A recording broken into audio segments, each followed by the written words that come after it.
الرحيم. السلام عليكم ورحمة الله وبركاته. الحمد لله رب العالمين، نحمده ونستعينه ونستهديه ونستغفره، ونعوذ بالله من شرور أنفسنا ومن سيئات أعمالنا. من يهده الله فلا مضل له، ومن يضلل فلا هادي له. أشهد أن لا إله إلا الله، وأشهد أن سيدنا محمدا عبده ورسوله. اللهم صل على سيدنا محمد، اللهم صل على سيدنا محمد، اللهم صل على سيدنا محمد وعلى آله وصحبه أجمعين. أما بعد. Alhamdulillah, pertamanya sama-samalah kita banyak-banyak syukur pada Allah Subhanahu wa taala. Banyak-banyak kita terima kasih pada Allah Subhanahu wa taala di atas semua nikmat yang tak dapat kita nak kira, yang tak dapat kita nak hitung. Tapi kita sedar kita sentiasa berada dalam rahmat dan nikmat Allah. Saya dahulukan mukadimah pada perjumpaan kita pada malam ni dengan meminta sama-sama kita masing-masing syukur banyak dengan Allah Subhanahu wa taala. Kerana itu yang diminta oleh seorang sahabat Nabi sallallahu alaihi wasallam atas pesan Rasulullah pada dia. Yakni nama sahabat ni adalah Muaz bin Jabal radhiyallahu anhu. Makam dia di Jordan, lebih kurang 10 ke 15 km daripada makam seorang sahabat juga, namanya Abdurrahman Auf. Sahabat-sahabat di Jordan ni banyak yang meninggal dan wafat di sana. Seorang sahabat ni namanya Muaz bin Jabal radhiyallahu anhu. Yang spesial dia ni, Muaz ni, ialah janji Nabi pada dia dikisahkan dalam hadis dan cerita. Sebelum Rasulullah wafat, Rasulullah beritahu kepada Sayyidina Ali bin Abi Talib karramallahu wajhah. Sebelum tu dia beritahu Fatimah. Lepas dia beritahu Fatimah, dia panggil Ali, Sayyidina Ali, dia beritahu. Rasulullah beritahu ketika itu Muaz tidak ada di Madinah, sebab Muaz dihantar oleh Rasulullah sallallahu alaihi wasallam ke Yaman menjadi governor di sana. Dan dia tak ada ketika Rasulullah wafat, dia tak ada. Tapi pesan Nabi SAW kepada Sayyidina Ali bin Abi Talib, Rasulullah beritahu nanti pada Muaz bin Jabal. Apa ini yang beritahu? Satu busyra, satu good news. Beritahu kepada Muaz, kata Nabi, aku tunggu dia di syurga. Dan yang kedua, busyra yang kedua yang diterima oleh Muaz ialah, kata Rasulullah sallallahu alaihi wasallam, nanti di syurga nanti Muaz akan kulantik menjadi ketua segala ulama ahli jannah. Maknanya ahli syurga ni, ulama ni ramai, tapi ketua ulama ahli syurga itu ialah Muaz bin Jabal. Cerita dia apa dia? Cerita dia kerana kehebatan satu doa yang diberikan Nabi SAW kepada Muaz. Doa ni tuan-tuan, doa yang sering dan selalu kita ucapkan, cuma tak tahu nilai dia, value dia pun kita tak tahu. Baik, dia ada doa yang cukup tinggi nilai dia, doa yang selalu kita baca. Doa apa tuan?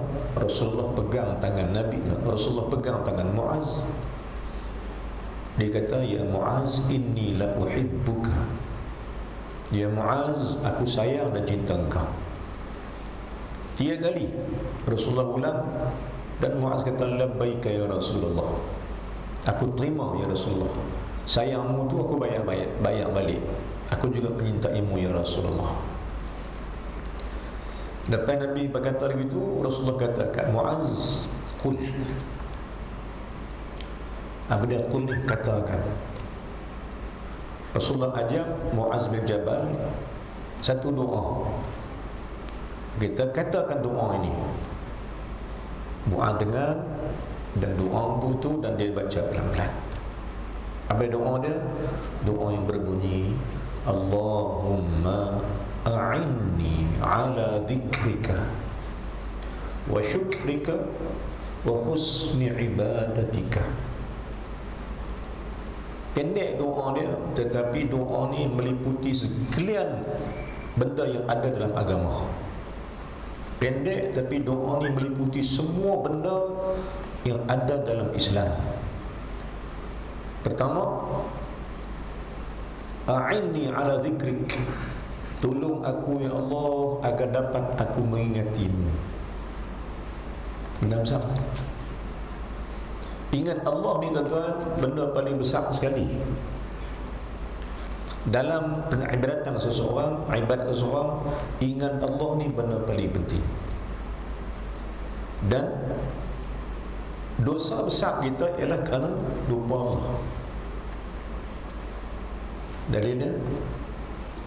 Dalilnya tuan, tak sampai jauh lah. Kita ambil ayat Quran, balik senam, ayat 14 surah Sajadah. Selalu untuk imam baca hari Jumaat kan, subuh-subuh. Dalil tentang betapa dosa besar kita ni ialah lupa Allah Subhanahu wa ta'ala. Lawan lupa ialah ingat. Lawan ingat ialah lupa.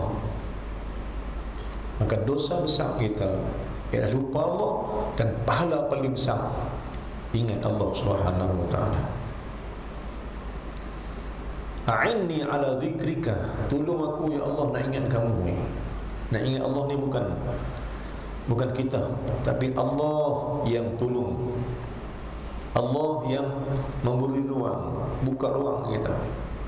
Contohnya malam ni, siapa bagi ruang untuk kita datang, kita mai ingat dia, mai solat, mai ibadat, ngaji, siapa bagi? Allah. Jangan kita kata kita mai ni sebab kita dengan kita, tapi sebabnya Allah yang bagi kita mai. Allah yang izinkan. Bila diberikan satu benda hidayah. Ya. Bila Allah bagi hidayah ni benda besar. Sebab itu kita dapat sesuatu yang baik kerana hidayah Allah Subhanahu wa ta'ala sampai dah. Ada orang tuan-tuan, kata ulama hikam, ada orang tasbiqu, ada orang mendului Islam dia atau iman. Maknanya apa dia? Maknanya dia Islam lama dah, beriman tak tahu ke mana. Ada orang begitu. Ada orang yang iman dia dulu, Islam datang pun lepas tu. Iman Islam lepas tu. Ada orang gitu. Ada orang tuan-tuan Islamnya dah lama dah. Ada orang datang sama-sama, iman sama main dengan Islam. Ada macam tu. Kita ni tuan-tuan, Allah bagi Islam dulu, dan Allah bagi iman lepas tu. Macam mana tuan? Allah bagi iman. Bila mengaji tambah iman, baca Quran tambah iman, berzikir tambah iman. Ini Allah yang bagi. Di ketika ramai Islam, berapa yang beriman? Siapa yang beriman? Baik. Jadi tuan-tuan ya Allah sekalian, baca balik contoh kita balik. Maka Muaz bin Jabal ni doa ke Allah. Doa atas ajaran Nabi SAW. A'inni ala dhikrik, tolong aku ya Allah, bantulah, sebab aku ni tak berdaya nak ingat kamu. Buktinya betul kita payah nak ingat Allah. Susah jika tak dibantu oleh Allah Subhanahu wa taala.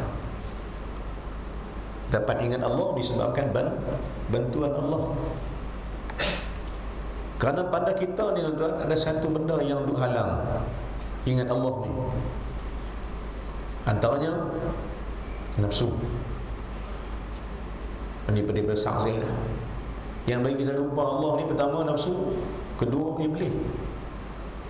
Yang suka ganggu kita supaya sentiasa lupa Allah Subhanahu wa taala. Jadi doa ni doa besar. A'inni, tolong aku ya Allah.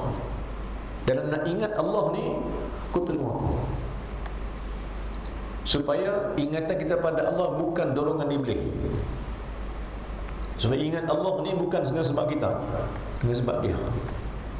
Maknanya Allah nak kita ingat dia cara dia, bukan cara iblis, bukan cara kita. Jadi minta tolong Allah Ta'ala. Nak ingat Allah, kena minta tolong Allah Subhanahu wa ta'ala. Maknanya bergantung pada Allah. Saya sebut tadi, mujarab dan makbulnya doa permintaan hamba ini ialah disebabkan satu benda. Doa takkan mujarab, doa takkan makbul, doa takkan mustajab jika tak disertakan dengan satu benda. Apa dia? Pengharapan. Maknanya pada harap sungguh-sungguh Allah Ta'ala bantu kita. Doa tak ada pengharapan, doa lah.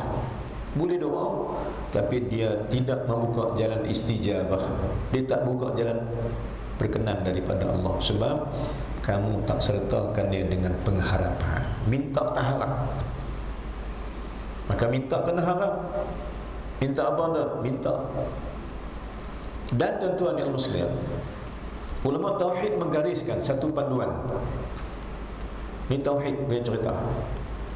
Hubungan Allah dengan hamba itu ialah dengan apa?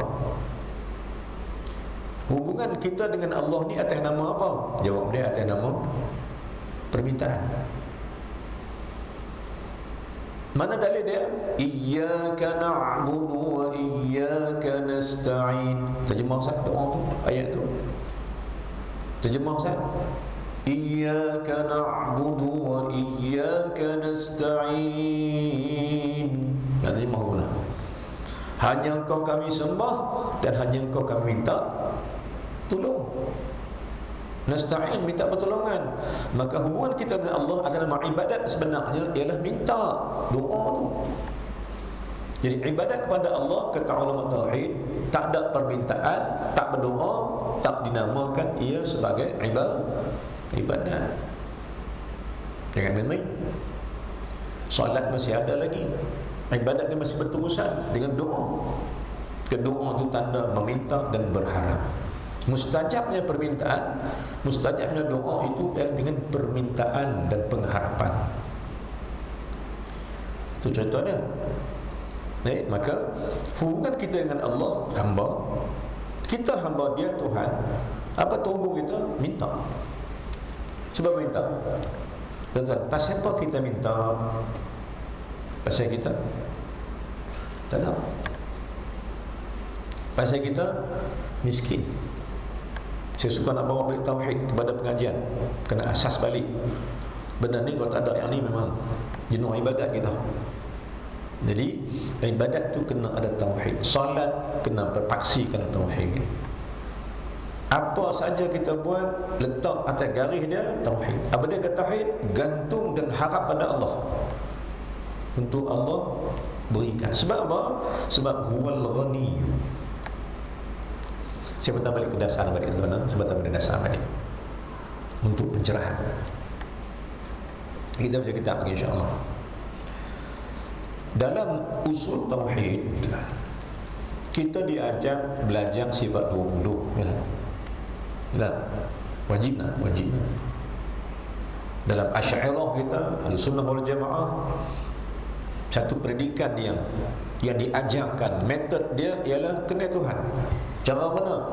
Cara mengenal Allah itu adalah dengan sifat 20. yang dibawa oleh ulama-ulama Nusantara kita. Buka kitab balik. Kita pun buka kitab Tauhid. Dasar dia adalah sifat 20 itu, daripada wujud qidam baqa sampai sifat yang ke-20 kaunuhu mutakalliman. Keadaan Allah Ta'ala itu berkata-kata dengan sempurnanya. Baik, sifat 20. Kita belajar lagi. Belajar apa lagi? Belajar dalam sikit lagi. Maka sifat 20 itu akan dibagi 4. Akan pecah 4 balik kategori dia, disusun dengan 4 kumpulan. Apa dia? Maka disebut oleh ulama-ulama kita bagi 4 tu, pertama nafsiyah. Ingat badengan. Yang kedua salbiyah. Yang ketiga ma'ani. Yang keempat ma'nawiyah. 4 bagi 20 bagi 4. Kemudian ulama kata lagi, daripada 4 tu hang gabung jadi 2 sudah. Kan 2 ni lah intipati pada tauhid. Apa dia? Sifat tauhid lah. Kita patah balik dasar dia. Daripada 4 cantum jadi 2. Apa dia? Istighna dengan iftiqar. Apa istighna? Allah tu maha terkaya daripada segala-gala. Sedangkan kita ni iftiqar, kita fakir pada yang maha kaya. Dia kaya dan bersifat dengan iftiqar, hamba miskin bergantung kat dia. Kata ulama tauhid, 2 benda ni hampa kena bawa masuk dalam ibadat. Kalau masuk 2 ni dalam ibadat, bermakna sahlah ibadat hampa pada Allah Subhanahu wa taala, kerana telah merangkumi semua sifat-sifat Allah yang 20 itu di atas 4, atas 2. Istighna, bagi tahu kat diri kita Allah Maha Kaya. Iftiqar, apa kat diri aku fakir padamu ya Allah. Bila kaya dengan miskin, siapa berhajat pada siapa? Kan? Siapa berhajat pada siapa? Kita berhajat pada Allah. Sebab dia kaya, maka hajat kita tu tak mana kita nak kata. Macam mana nak lepaskan hajat kita? Jawapan dia, hamba melepaskan hajat pada Allah di balik doanya. Doa. Maka doalah, kata ulama, doa kamu tu tunjukkan pada Allah engkau hamba dia. Itu konsep doa. Itu konsep doa dalam agama, yakni paksi tauhid pada Allah. Tak ada. Jadi jangan lemah dalam berdoa. Jangan lemah dalam meminta. Kerana itu tunjang tauhid kita dengan Allah Subhanahu wa taala. Ini dibuka, tajuk ni dibuka oleh Syekhuna Syekh Ibnu Atha Al-Iskandari di awal-awal kitab Hikam dia gitulah. Siapa tinggal wirid doa, maka dia tidak akan kenal Allah selamanya. Tak kenal. Tuan-tuan, saya tak boleh perhatian tuan, bimbang kita takut mati tak kenal Tuhan. Dan saya takut sebab soalan kubur tu apa dia? Soalan kubur tu yang pertama itu soalan kenal Allah. Man rabbuka? Siapa Tuhanmu? Soalan kenal tak? Hang kenal Tuhan kamu? Maka soalan kubur kita bimbang tuan. Soalan kubur tu ditanya pasal kenal Tuhan tak? Jadi jom kita kenal Tuhan. Prioriti utama, kemuncak hidup kita yang pertama, duk cari nak kenal Tuhan. Baik, macam mana kenal Tuhan tak? Kata Allah banyak caranya, ulang pergi jalan. Pertama, minta tolong Allah Ta'ala, nak kenal dia. Macam mana buat? Solat hajat. Kan? Solat hajat antara cara-cara dibawa oleh imam atau syekh ataupun alamah kita ni yang sangat kita sayangi, ulama Nusantara kita, Syekh Daud Fatani rahimahullah subhanahu wa ta'ala, dia bagi jalan nak kenal Allah. Macam mana nak buat? Solat hajat. Hajat apa? Hajat ya Allah, aku berhajatkan agar kau bukakan pintu makrifat kau pada aku. Aku kenal kau. Jadilah kita orang kenal Allah. Maka Allah akan buka. Allah akan buka jalan kenal dia. Sebab kita minta merayu dekat dia tengah-tengah malam, minta ya Allah, bagilah aku kenal kau ya Allah sebelum aku mati ni. Agar dapat aku kenal kau, sebab aku nak jawab soalan itu mudah. Aku bimbang tak kenal kamu. Baik tuan-tuan dan muslim. Apa lagi kata ulama, nak kenal Allah apa lagi? Mana hajat. Lagi nak kenal Allah apa lagi? Minta tolong pada solat hajat. Lepas itu minta lagi supaya kenal dia. Belajar supaya kenal Allah. Karena ulama kata siapa tak kenal Allah, ibadatnya sia-sia. Di awal-awal kita kena kenal Allah. Sebab pengajian kita, ilmu yang kita cari ni cabangnya dua. Satu dia panggil ilmu wasilah, ilmu penghubung. Satu lagi dia panggil ilmu ghayah, ilmu tujuan. Kita mengaji sebab nak kenal Tuhan. Sebab itu diminta oleh Allah Subhanahu wa taala atas nama Iqra. Tuan-tuan tengok nak, saya sebut banyak syarah saya ni di tempat lain. Iqra itu kepala ayat. Iqra tu ayat kan dari surah kan. Kita buat ini surah. Baca surah Iqra Ustaz.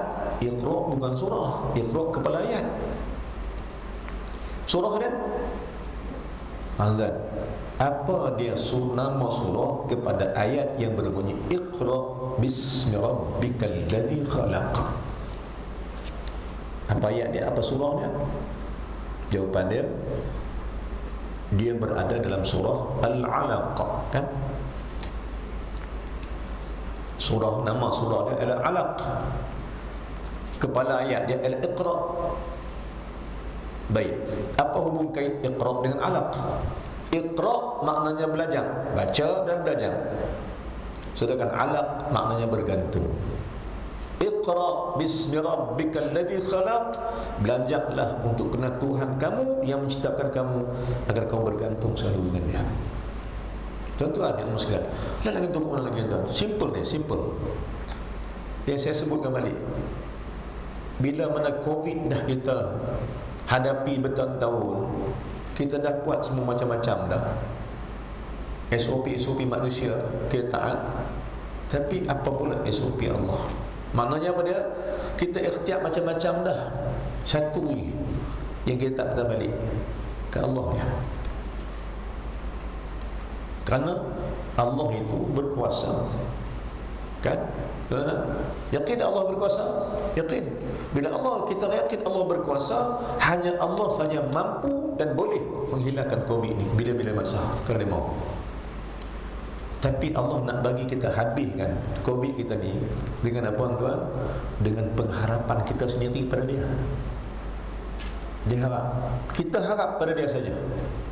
Dia harap makhluk, harap pada Dia untuk selesaikan semua masalah-masalah hidup. Ayat 59, ayat 59 surah An-Nisa. Ayat kata Allah kata apa? Ati'ullaha wa ati'ur rasul wa ul amri minkum. Taati Allah dan Rasul dan pemimpin-pemimpin kamu. Sambungan dia, wa in tanaza'tum fi syai'in farudduhu ila Allahi war Rasul. Bila kamu bercanggah dalam satu pendapat, tak selesai masalah, farudduhu ila Allahi war Rasul. Kembalikan semula perhatianmu pada Allah dan Rasul. Balik. Ini nama Islam, balik pada Allah.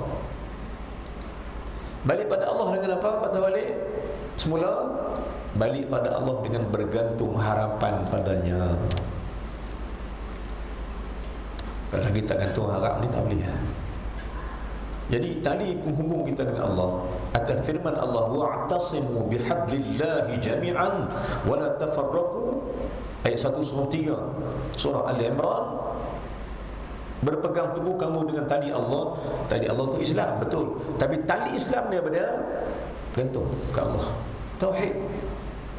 Inilah pergantungan kita dengan Allah Subhanahu wa taala. Jangan putih yang ni. Putih bergantungan, maka Jatuhlah seseorang tu ke lembah-lembah kehinaan, neraka dan sebagainya. Jadi tuan-tuan dalam sekalian, kita batal balik, jom bergantung pada Allah Subhanahu wa taala semua urusan. Jadi doa a'inni itu maknanya aku berharap dan bergantung hanya pada Engkau saja ya Allah. Itu selesaikan masalah aku. Dan tuan-tuan yang sekalian, jom balik rujuk Allah balik. Kira balik berapa kali dah Allah selesaikan masalah kita. Tu cek balik. Berapa kali dah Allah dah selesaikan berbagai masalah kita. Macam-macam masalah. Padahal sikit sangat kita patah balik kat dia. Apatah lagi kalau patah balik seluruhannya. Kan? Sikit patah balik ke Allah ya. Menyelesai sikit, Allah lepaskan kita daripada azab, daripada bencana. Sikit saja. Bukan banyak pun, tapi Allah dah terima, Allah dah buat sesuatu. Kerana pergantungan sedikit itulah menyebabkan Allah lepaskan kita. Tuan-tuan, puan-puan muslimin, dalil banyak, dalil cukup banyak. Nabi Ibrahim AS, yang lepaskan dia daripada api sebagai Allah.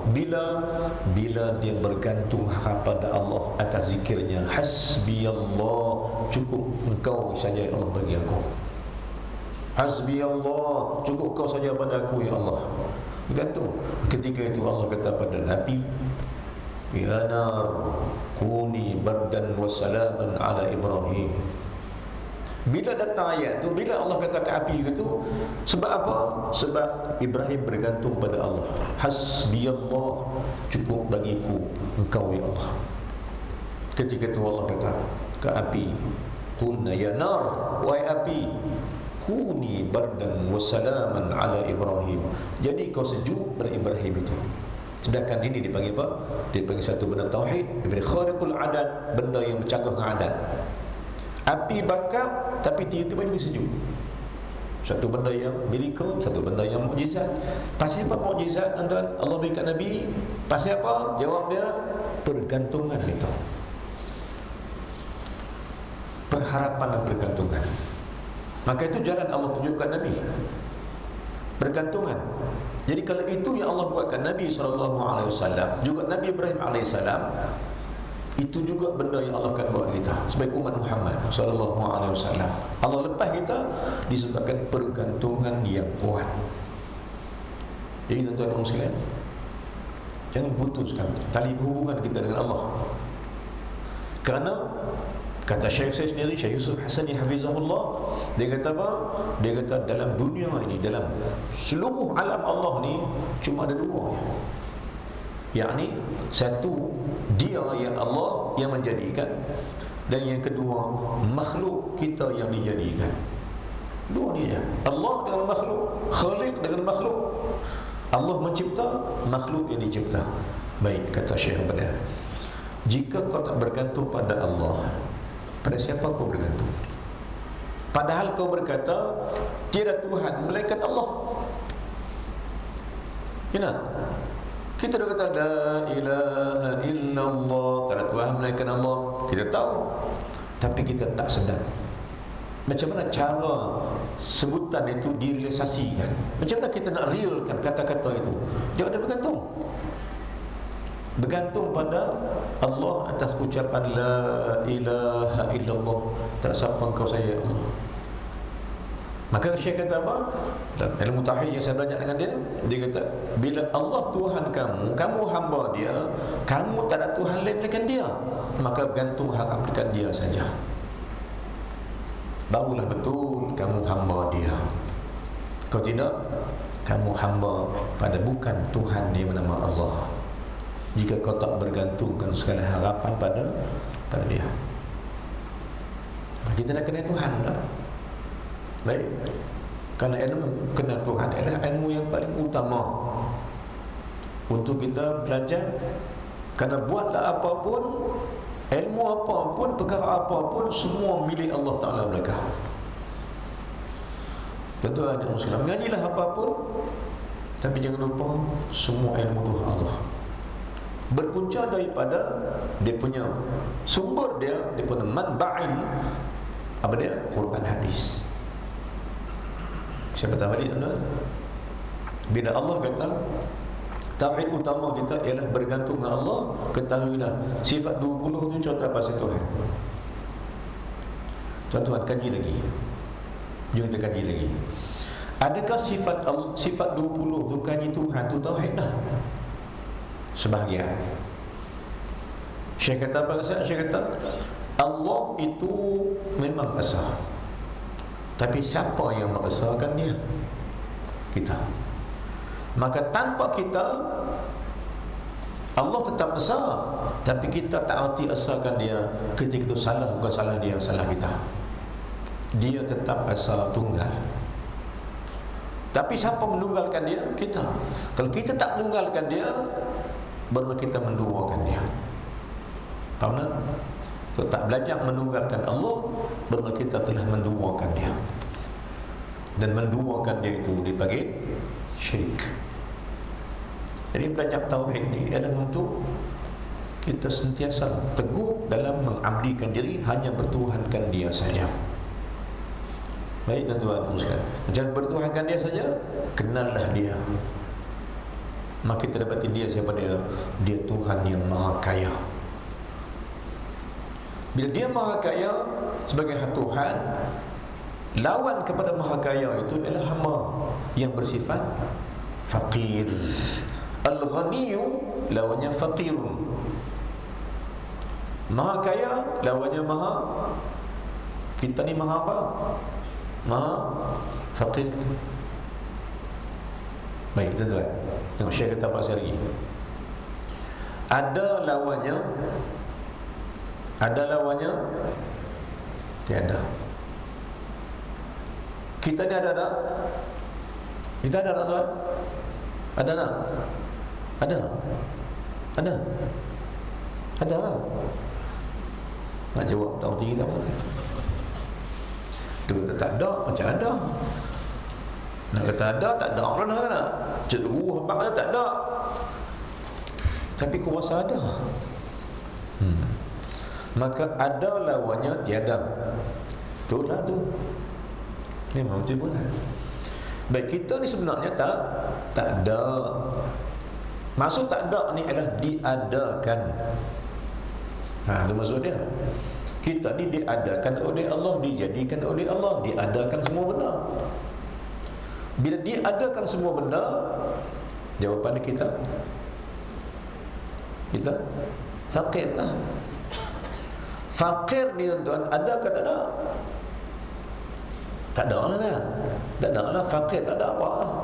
Jadi ketahuilah tuan-tuan, kita ini adalah hamba yang faqirun ilaihi, yang tidak ada sesuatu pun pada dia. Dia semua. Dia semua harap kat dia. Harap bagi nyawa. Harap tuan-tuan, nyawa. Esok nak hidup lagi tak? Tanya Abi ya. Esok nak hidup lagi tak esok? Macam tambah hidup pun. Nak hidup lagi? Nak hidup kan? Nak hidup. Bila nak hidup, siapa punya bagi nyawa? Siapa yang bagi nyawa ni? Maka harap dia. Harap dia untuk menyambung nyawa kita lagi esok hari. Untuk apa hidup esok? Tuan-tuan, esok ni nak hidup buat apa lagi? Tanya Abi dah. Boleh? Boleh jawab ke tu? Esok ni tuan, kita nak hidup buat apa lagi esok? Enggak? Okay. Esok nak hidup buat apa lagi? Tanyakan lagi, nak hidup tak? Nak hidup tak? Baik, nak hidup lah Ustaz. Habis itu, baik, nak hidup, esok nak hidup buat apa? Nak buat apa? Bagi dia betul tujuan tu. Maka jom jawab balik. Aku nak hidup kerana aku nak abdi lagi pada Engkau, ya Allah. Aku nak ibadat lagi. Aku nak jadi abdi pada Engkau lagi, ya Allah. Aku nak hambakan diri aku lagi pada Engkau. Kemarin saya ada di Sungai Petani. Ada kuliah di Sungai Petani. Tiba-tiba ada satu panggilan, call bagi tahu kita, Ustaz, nanti Ustaz akan dikunjungi, Ustaz akan jumpa dengan satu rombongan daripada Negeri Sembilan. Jadi jumpa tanah, saya kata jumpa di Sungai Petani. Dia main sini ke? Dia main sini, Penteh Negeri. Kawan-kawan sahabat daripada Raudhah Muhibbin Negeri Sembilan mencari. Dia main round sama lah ke Kedah, jumpa dengan wali-wali kita di belah Kedah sana tu guru. Lepas tu antaranya mereka pun nak jumpa kita juga, sebab daripada jadualkan program saya bulan 1 baru ni di Negeri Sembilan, tapi sebab PKP tak boleh pergi lah.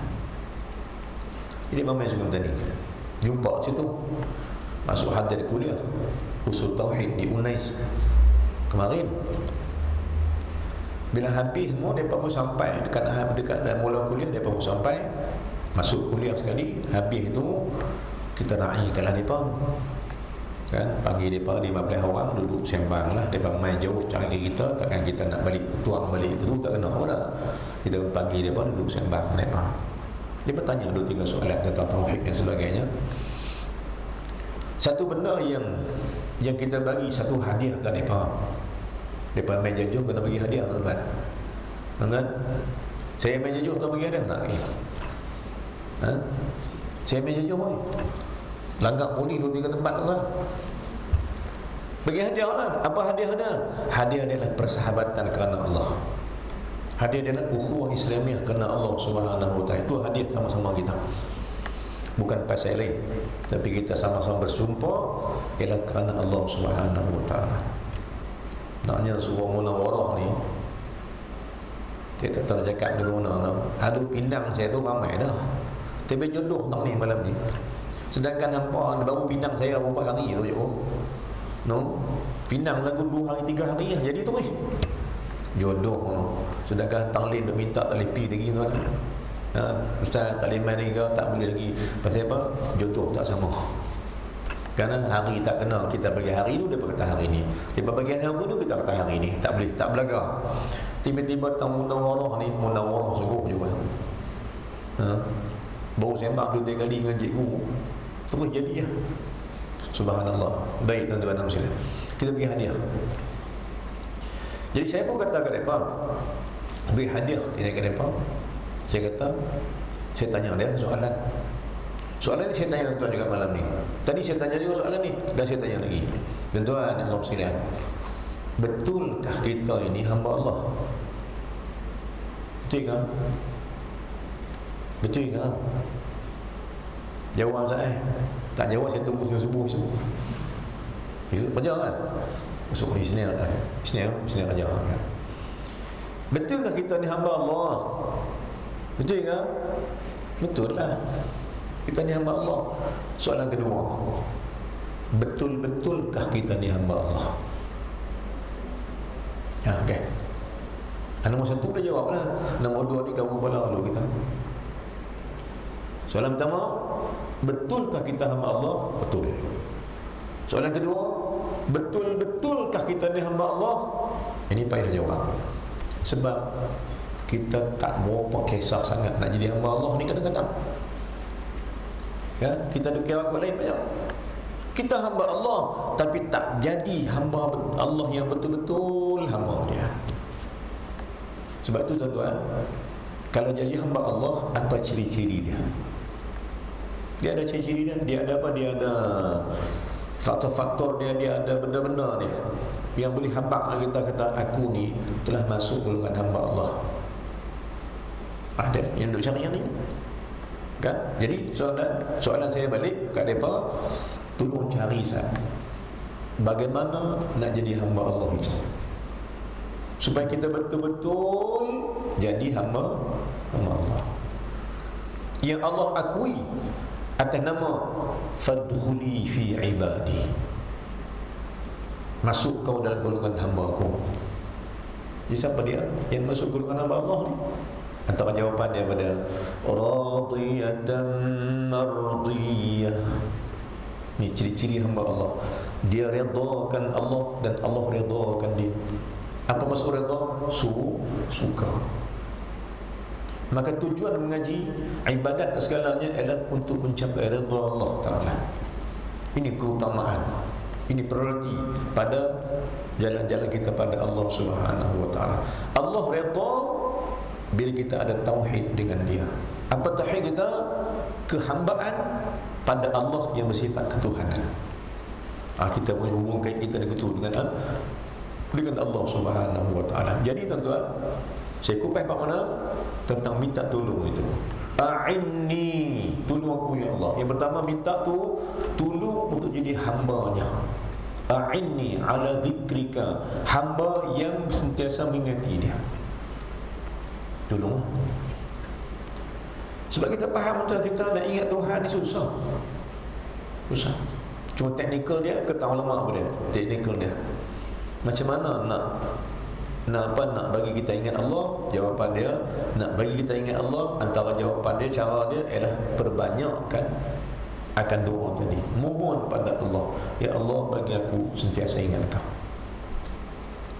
Yang kedua, yang kedua, doa dia yang kedua, a'inni ala zikrika yang pertama, yang kedua a'inni ala syukrika. Dihazafkan benda tu, disambung tu, a'inni ala zikrika wa syukrika. Wa tu dia sebelum dia bermaksud juga a'inni ala syukrika, tolong aku untuk syukuri nikmat Kau. Tolong juga Allah.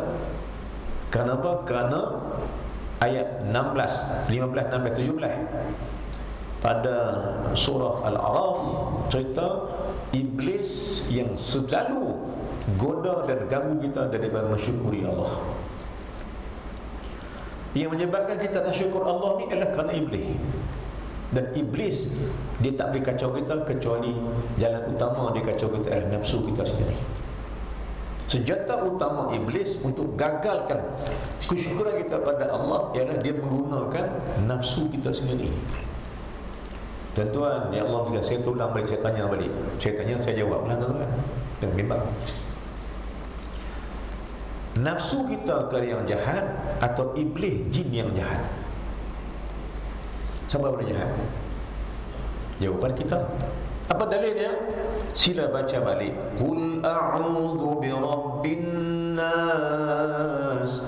Berapa kali perkataan nas? Berkira. Dan berapa kali jin? Qul a'udzu birabbin nas, malikin nas, ilahin nas, min syarril waswasil khannas. Bukan dia, alladzi yuwaswisu fi sudurin nas minal jinnati wan nas. Nas berapa kali? 5. Jin berapa kali? Sampai lagi jahat. Nas maknanya kita, manusia. Jin mana jin lah. Bila Allah habaq jin sekali, kita 5 kali, bermakna siapa lagi jahat? Kita lagi tu. Nafsu kita, nas berdiri, diri yang punya nafsu. Kan? Diri yang punya nafsu. Maka iblis jin ni dia pakai nafsu kita ya. Dia turun nafsu. Sebab itu hanya dengan pertolongan Allah Ta'ala saja kita dapat lawan nafsu ini. Maka usul kepada jalan Allah Ta'ala ialah gagalkan nafsu itu. Dan nak lawan nafsu, kata ulama tasawuf, nak lawan nafsu hanya satu jalan. Apa dia? Kurangkan berkehendak. Atas nama diri, tapi perbanyakkan untuk berkehendak dengan kehendak Allah. Baru boleh. Boleh? Faham ni?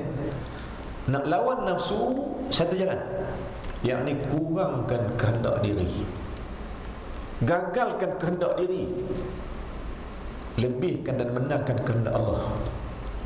Baru syaitan tak ada apa-apa.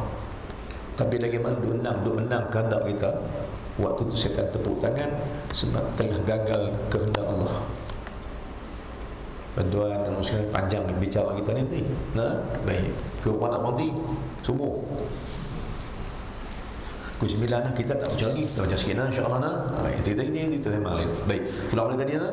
3 minta kita minta, 3 benda. A'inni ala zikrika, a'inni ala syukrika, a'inni ala husni ibadatik. Yang Yang ketiga, yang kedua minta syukur banyak pada Allah. Yang ketiga, minta Allah bagi ruang untuk perbanyakkan ibadat yang terbaik. Husni ibadatik, tolong aku untuk mencantikkan ibadatku sendiri. Tolong aku untuk perbaiki ibadat aku di masa ke semasa.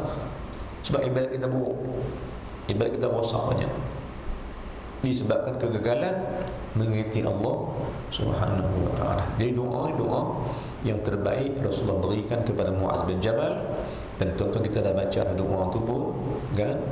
Dan apa doa ni dia antara doa yang telah ada sanad dia daripada Syekh untuk kita, dan boleh kita amalkan benda itu sama-sama insya-Allah, demi mencari jalan untuk kembali balik pada Allah dengan 3 benda tadi.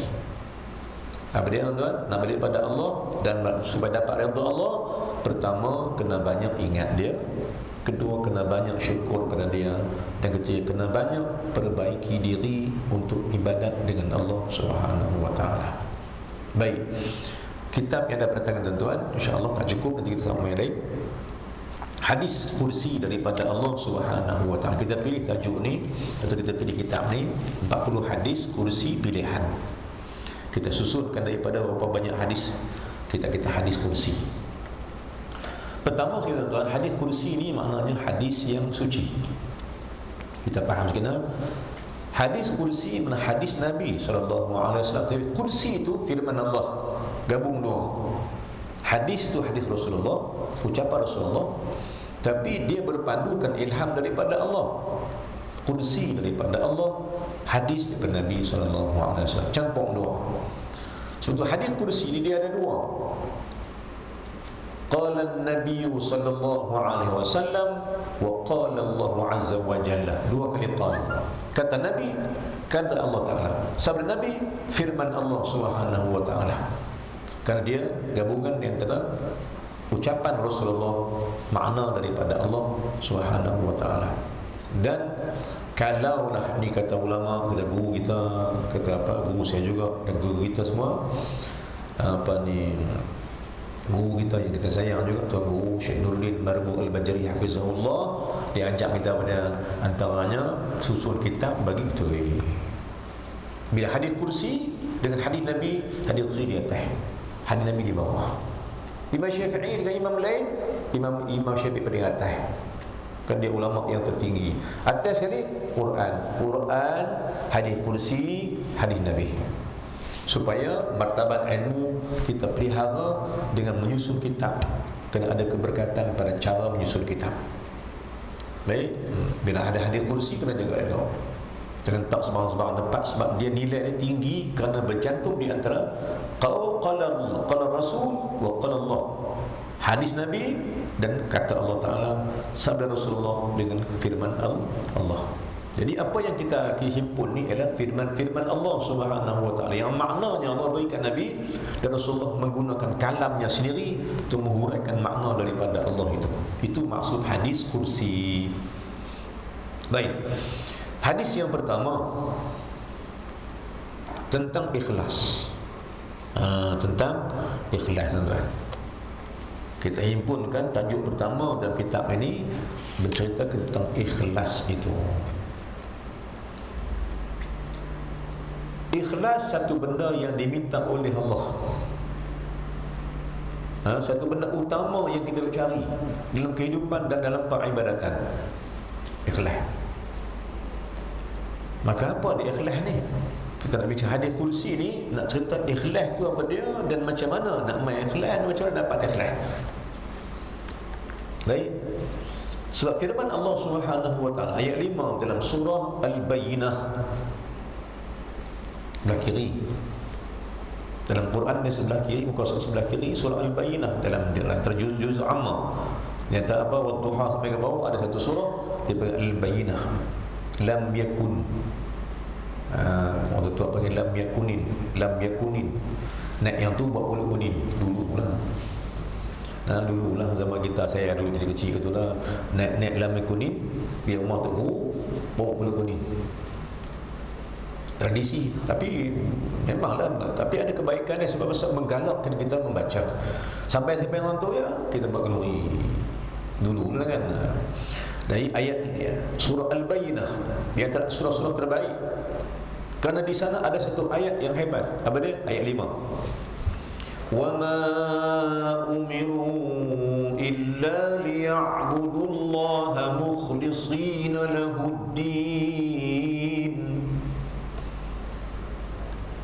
حُنَفَاءَ. Tuan-tuan, saya belajar Quran dengan guru. Kita ni berarti salah rupanya.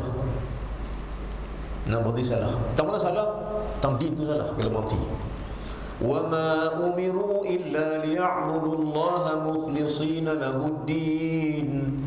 Betul? Waqaf tu. Ibtidak حُنَفَاءَ وَيُقِيمُوا الصَّلَاةَ. Rupanya salah begitu. Sebab apa? Hunafa tu sifat kepada din. Jadi kalau nak berhenti tuan-tuan, kena berhenti hunafa, bukan berhenti dengan din. وَمَا أُمِرُوا إِلَّا لِيَعْبُدُوا اللَّهَ مُخْلِصِينَ لَهُ الدِّينَ حُنَفَاءَ وَيُقِيمُوا الصَّلَاةَ. Baru sampai, sambung dia. Kerana hunafa itu sifat kepada din, agama lurus. Maknanya kalau kita beritahu din, tidak diperintahkan oleh Allah melainkan ikhlas dalam beragama. Agama lurus. Maknanya Islam ini agama benar. Dan satu benda yang paling penting dalam agama Islam ialah ikhlas. Ikhlas dalam beragama. Ini maksud ayat kelima daripada surah Al-Bayyinah. Jadi keutamaan orang beragama, kita yang beragama ni paling penting jom ajak asuh diri, didik diri untuk ikhlas. Kerana ikhlas ni sifat Allah. Ikhlas sifat Allah. Baik, hadis kursi daripada Allah, kita tengok. Anil Hasan al-Basri. Hadis daripada riwayat daripada Hasan Basri. Tuan-tuan, Hasan Basri ni ialah salah seorang ulama at-tabi'in. Tapi dia cicit Rasulullah sallallahu alaihi wasallam daripada Sayyidina Hasan bin Ali. Maka datanglah Hasan al-Basri yang tinggal di Basrah, di Baghdad. Hasan al-Basri salah seorang ulama keturunan Rasulullah sallallahu alaihi wasallam, cicit Rasulullah sallallahu alaihi wasallam. Dia banyak kata-kata dia, tuan-tuan. Ada kitab yang dikarang oleh Syekh sendiri tentang kata-kata Hasan Basri. Apa dia kata, tuan-tuan? Hasan Basri kata apa? Banyak benar. Antara kata-kata dia pada kata Hasan Basri, mafhum dia, siapa yang tak boleh bangkit tahajud tengah malam, ketahuilah dosa siang tak habis lagi. Ini kata Hasan Basri, mafhum daripada kata-kata Hasan al-Basri. Saya ambil satu je. Siapa yang tak boleh bangkit tahajud di waktu malam, ketahuilah, sedaplah, insaflah, dosa siang masih ada pada kamu tak hilang. Maka beratlah kamu nak bangkit tahajud disebabkan dosa siang tak habis.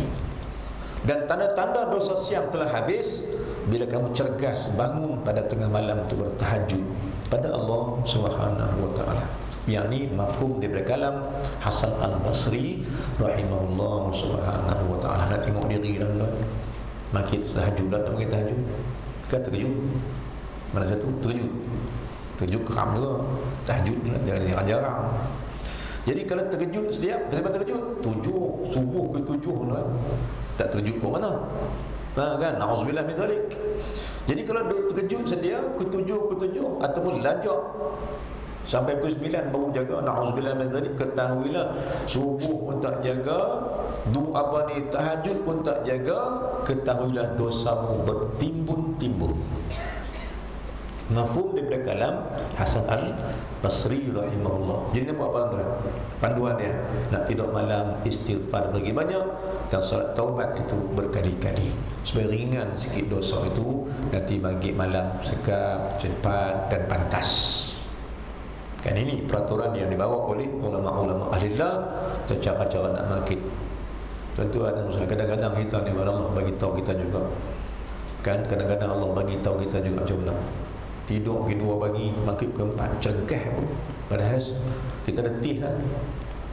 Dan kita dapat raja nak letih. Tapi kerana apa? Kerana Allah bantu kita untuk ingat dia, istighfar banyak-banyak, tidur pukul 2, pukul 4, 5 jaga.